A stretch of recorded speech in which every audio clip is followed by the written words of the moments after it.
Right, it is the 9th of February. Had quite a nice week of weather, really sunny. Feel the warmth from the sun, quite pleasant. Still really only, I don't know, 8 or 9 degrees, but it just feels like spring with the sun out.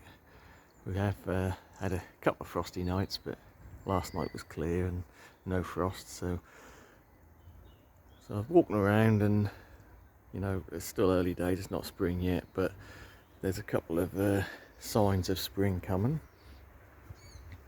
So I've been watching these over the last couple of days. This is a clump of alliums here, sort of a silvery green. Obviously I sort of heavily mulched this area around October time. We can see there, obviously any bulbs or sort of perennials that come up, they push their way through, so sort of dislodging all the mulch there. But yeah, over the last couple of days these have really started to go, so it sort of, to me, feels a bit like spring when things are starting to grow. I don't know if you'll see it so much as in the shade there. We've got quite a few sort of hyacinths and various bulbs starting to emerge, so we're going in the right direction. And other than the Arctic blasts we've had a couple of nasty cold events. I mean, there's been a fairly mild winter, but I think what we'll look at is underneath these cordylines here. So these are obviously quite mature specimens now. I'd say pretty much untouched by the cold we've had. They've seen worse than that. But yeah, really just to look at the volunteers self-seeding. So this is a smaller one which is obviously dropped and self-seeded there, and obviously I've left it. I'm happy for that to do its thing. We've got another fairly large one here. So these are, you know, getting towards sort of 3 foot high. But yeah, really, I'm just looking at the crown of the tree fern to see that, make sure the sort of new knuckles are nice and green, which they are. But closer inspection, I can see I've got, you can see that, some cordylines that have obviously dropped in the crown and germinated. So I will pluck them out and probably pot them up. But yeah, they will drop seed and germinate just about anywhere. So there you go, right in the crown of the tree fern there.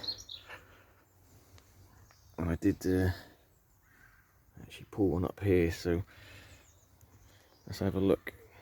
So when they're quite small like this, I know it looks a bit brown, but it's a good time to pull them out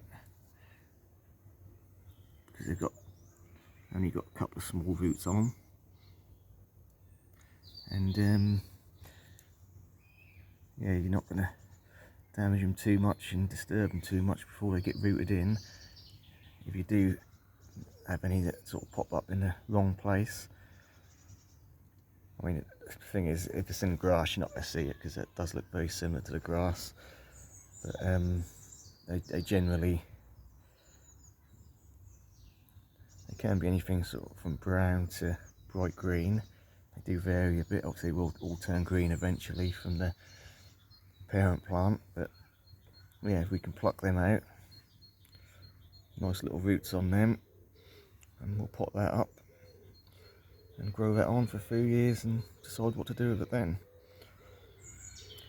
So yeah, I mean, you never knock a free plant, and one day you might get something big. And to be fair, these cordylines, once they start to trunk, they do really do push out some height. You can get a couple of foot out of them a year.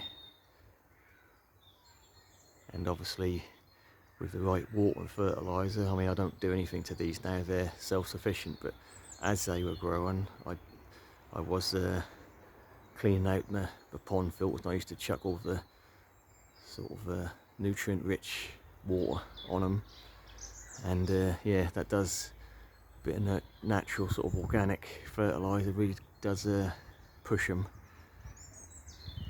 And like I say, I can only really hazard a guess on how tall these are,